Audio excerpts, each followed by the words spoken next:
तो hello everyone, कैसे हैं आप सभी। उम्मीद करता हूँ आप सभी बहुत अच्छे होंगे। तो आज मैं आपको दिखाने वाला हूँ स्प्लेंडर के पॉजिटिव और नेगेटिव क्या क्या हैं, दोनों हैं। और अगर आप इस बाइक को लेते हैं तो आपको पॉजिटिव की तरफ ध्यान देना चाहिए या नेगेटिव की तरफ ध्यान देना चाहिए। दोनों ही इंपॉर्टेंट है, ऐसा कुछ नहीं है कि पॉजिटिव है, नेगेटिव भी हर किसी बाइक में होते हैं। और अगर मैं इसकी बात करूँ तो इसमें भी हैं दोनों के दोनों। तो चलिए शुरू करता हूँ। पहले इसमें आपको कुछ सिनेमैटिक दिखाऊँगा, स्लो मोशन में दिखाऊँगा, अगर अब वो भी आपको काफ़ी अच्छे लगेंगे बाइक के। तो चलिए शुरू करते हैं।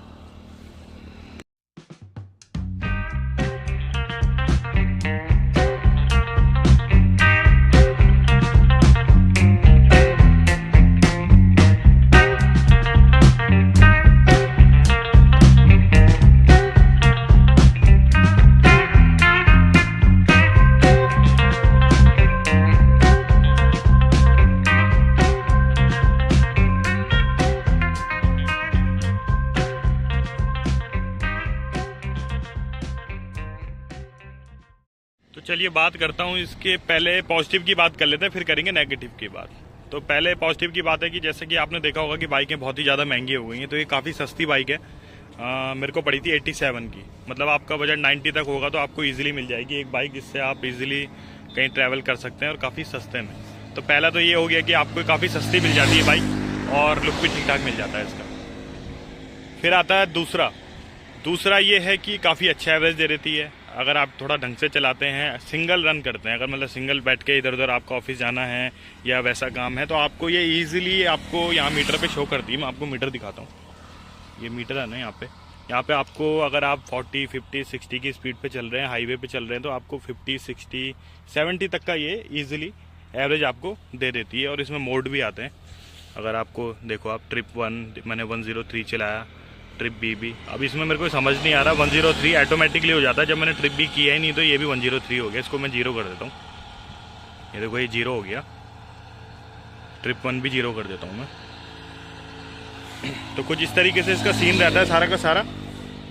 तो ये दूसरा हो गया। अगर मैं तीसरे की बात करूँ तो अगर बढ़ते हैं तीसरे पॉइंट की तरफ, तो वो है लुक्स में आप देख सकते हैं कि दिखने में कैसी है। कोई भी आपको ये नहीं कहेगा कि आपने क्या बाइक ले ली, क्यों ले ली। काफ़ी अच्छी बाइक है, सिंपल बाइक है और आपको खुद भी देखने में मज़ा आएगा और जब आप इसको चलाएंगे तो लोगों को भी देखने में मज़ा आएगा। लोग मुड़ मुड़ के देखेंगे स्टार्टिंग में, क्योंकि ये नया अपडेट के साथ आई है।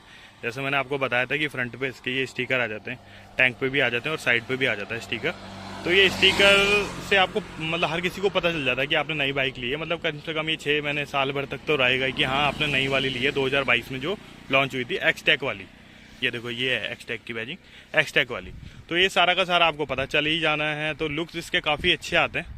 आप कहीं भी जा रहे हैं तो लोग आपसे पूछते हैं, करीबन 6 महीने तक तो पूछेंगे कौन सी है, कितने की पड़ी। जैसे मेरे को भी पूछा था 1-2 दिन पहले। बहुत लोग पूछते हैं, खासकर जब मैंने नई ली थी तब तो कुछ ज़्यादा ही पूछ रहे थे लोग, बट अब धीरे धीरे कम हो रहा है। तो करीबन 6 महीने तक तो रहेगा इसका ऐसा कि लोग पूछते रहेंगे और हर किसी को पता रहेगा कि नई वाली है। इसके लुक्स भी काफ़ी अच्छे आ रहे हैं। तो तीसरा पॉइंट हो गया ये। अब करते हैं चौथे की बात। तो चौथा मेरे हिसाब से होना चाहिए इसमें भरोसा। आपको इसमें इतना भरोसा है इस बाइक का। अगर मैं अपने पर्सनल बताऊं तो मेरे को इतना बिलीव था इसमें, जो मैंने चौथा पॉइंट रखा हुआ है बिलीव का। तो मैंने एक बार भी इसकी टेस्ट राइड नहीं ली। मैं गया, मैंने सीधा बाइक देखी और बुक कर दी, क्योंकि हीरो की बाइक में मेरे को लगता नहीं कि इतनी दिक्कत आती है। एवरेज भी अच्छा देती है, सब कुछ मुझे पहले से पता था। तो मैंने कभी भी मतलब मैं गया शोरूम में, मैंने सिर्फ पूछा एक्सटेक वाली आपके पास पड़ी है, उन्होंने कहा हाँ जी पड़ी है, और मैंने बुक कर दी। बुक करके मैं अगले दिन बाइक लेके आ गया। डिलीवरी वाली आपने नहीं देखी तो आप मेरे चैनल पर चले जाना, आपको ईजिली मिल जाएगी डिलीवरी वाली वीडियो।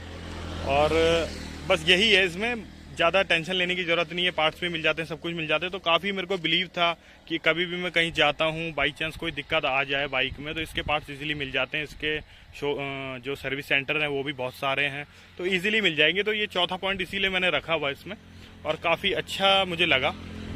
तो कमेंट में ज़रूर बताना कि मैं सही कह रहा हूँ कि नहीं कह रहा हूँ, कि हीरो के साथ आपका भरोसा है कि नहीं है, या जो भी मेरे व्यूअर हैं वो देख रहे होंगे तो बताना कि आपको कितना भरोसा है इस बाइक पे।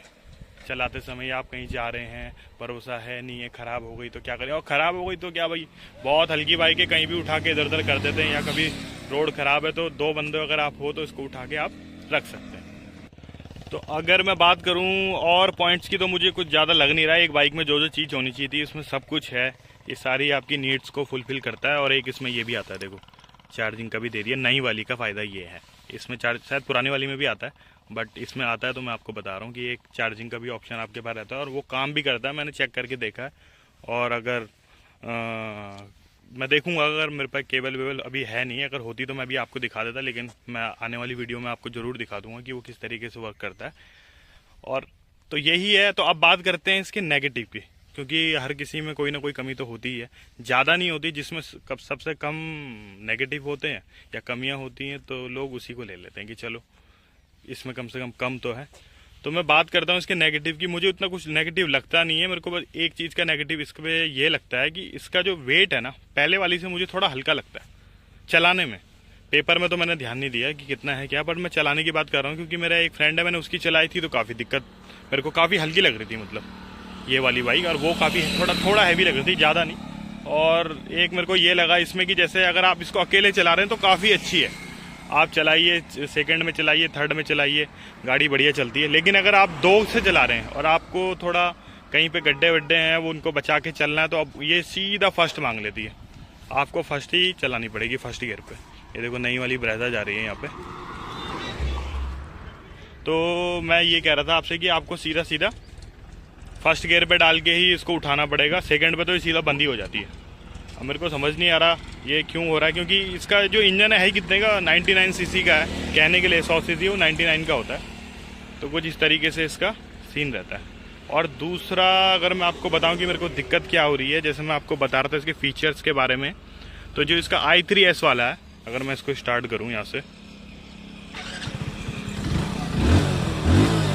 देखो मैंने स्टार्ट कर दी, तो जब ये 4-5 किलोमीटर चलती है ना तो उसके बाद ये i3s जो होता है ये ऑन होता है, बट ये कभी कभी नहीं होता। एक बार मैंने करीबन 25-30 किलोमीटर चला दी थी तो i3s स्टार्ट ही नहीं होता। और ज़्यादा मुझे लगता है ना ये यहाँ से जो मैं बता रहा था कि इसकी केबल लूज़ है, वो उसकी वजह से ही कोई ना कोई दिक्कत आ रही है। अभी मेरी बाइक में आ रही है या सभी नई वाली एक्सटेक में आ रही है ये मुझे पता नहीं है। और ये इसका लोगो दिया है इन्होंने, ये देखो, ये हीरो वाला नहीं दिया था, चलो ये तो अच्छा काम किया उन्होंने, ये मुझे काफ़ी अच्छा लगा। तो ये करा हुआ है इन्होंने। और यहाँ से इसका स्विच है i3s का, इसको ऑन ऑफ कर लो, कोई मतलब नहीं है, अभी ये स्टार्ट रहेगी पता नहीं कब तक। और ये काफ़ी देखो, और मैं एक और चीज़ अब आई गया तो मुझे ध्यान आ गया, ये देख रहे हैं आप, ये इसकी लाइट देख रहे हैं कितनी बढ़िया लग रही है देखने में, इसकी बात कर रहा हूँ। पर ये देखो हल्की बाइक एकदम, मैं जैसे हल्की की बात कर रहा था, देखो कैसे हिल रही है। क्या भाई नई बाइक में ये हिलना चाहिए क्या? इंडिकेटर देखो, चलो ये तो सॉफ्ट है कि कहीं टच होते हैं तो टूटेंगे नहीं, यहाँ पे इनका ऑप्शन रहता है ना ऐसे मुड़ने का, चलो ये तो मुझे समझ में आ रहा है, ये भी चलो ठीक है। पर ये लाइट ऐसे क्यों जानी चाहिए? नई बाइक जब से मैंने ली ना, मैंने 1-2 बाइक में और देखा, जब वहाँ शोरूम में देखा तो उसके भी यही हाल है। तो मैंने कहा भाई कंपनी ही देती होगी। कल के दिन जैसे मैं कह रहा हूँ कि इसे मॉडिफाई कराऊंगा और इसे हटा देता हूँ। अब इसको हटा दूंगा तो इस पर तो कोई जान ही नहीं है, देखो क्या हिल रहा है यार। ये मेरी बाइक अपाचे, जैसे आपने देखा होगा, मैंने उसके रिव्यू भी करे हैं, टेस्ट ड्राइव भी सब कुछ दिया है। आज उसे वो 2015 मॉडल है, आज 2022 हो गया, उसमें अभी तक नहीं हिला। लेकिन इसमें ये इतनी हल्की दे रही है क्योंकि बिक रही है भाई, बहुत ज़्यादा लोग ले रहे हैं, एवरेज के चक्कर में ले रहे हैं, जिस तरीके से पेट्रोल हाई हो रहा है लोग ले रहे हैं, तो दे दिया कंपनी ने, ध्यान ही नहीं दिया उसमें।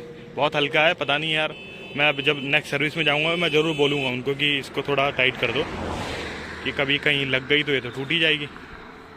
तो ये सारा का सारा ये सीन है इसमें। तो कुछ इस तरीके से इसमें सीन रहता है, सारा का सारा मैंने आपको बता दिया कि कैसे कैसे क्या है। ये बाइक यहीं पे खड़ी है, मैंने सारा का सारा आपको बता दिया, इसमें पॉजिटिव क्या है, नेगेटिव क्या है। और मेरे हिसाब से तो आपको ले लेनी चाहिए। थोड़ी बहुत दिक्कत है तो कोई बात नहीं, वो तो मैनेज करना चाहिए, बट एवरेज बहुत अच्छा दे देती है बाइक। अगर आप मुझसे पूछे तो आँख बंद करके ले लो।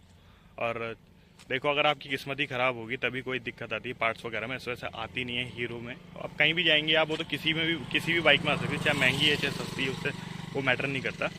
बट लेकिन मैं गया सीधा बाइक ली, मुझे नीड थी दूसरी बाइक की। जैसे मैं लोकल में घूमता था तो मेरी जो वाली बाइक अपाचे है वो एवरेज नहीं देती थी बिल्कुल भी, तो मैंने ये वाली ले ली, ये काफ़ी अच्छा एवरेज दे देती है।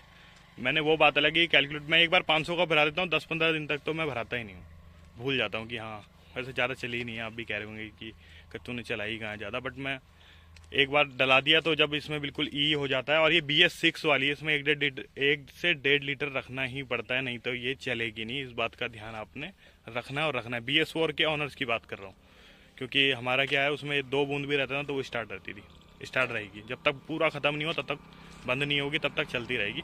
लेकिन इसमें ऐसा नहीं है, इसके अंदर एक फ़िल्टर होता है, वो सूखना नहीं चाहिए। क्योंकि BS6 की आप कोई भी बाइक देख लेना, उसके अंदर आपको ऑन ऑफ रिजर्व वाला जो आता है ना BS4 में, वो सब ख़त्म कर दिया कंपनी ने। बस वो फ़िल्टर है, वो गीला रहना चाहिए, तो आपकी बाइक चलती रहेगी। और अगर वो ज़्यादा सूख गया, 2-3 बार कर दिया आपने ऐसे कि वो सूख गया, तो आपको सीधा के सीधा सर्विस सेंटर में जाना पड़ेगा और खर्चा हो जाएगा मोटा। पूरा टैंक खुलेगा, उसका जो फ़िल्टर होता है वो चेंज आपको करवाना ही पड़ेगा, नहीं तो वो ख़राब हो जाएगा। अगर उसमें आप तेल नहीं रखेंगे तो वो ख़राब हो जाएगा। तो बस यही है इस बाइक के साथ। जो भी चीज़ें हैं, मुझे लगता है कि मैंने सारी की सारी चीज़ें आपको बता दी है। और अगर मैं इसमें मॉडिफिकेशन कुछ कराता हूँ तो वो भी आपके साथ शेयर करूँगा। तो चलिए, आज की वीडियो के लिए इतना ही। चैनल को लाइक कर देना, सब्सक्राइब कर देना। मिलता हूँ आप सभी से अगली वीडियो में। Thank you so much.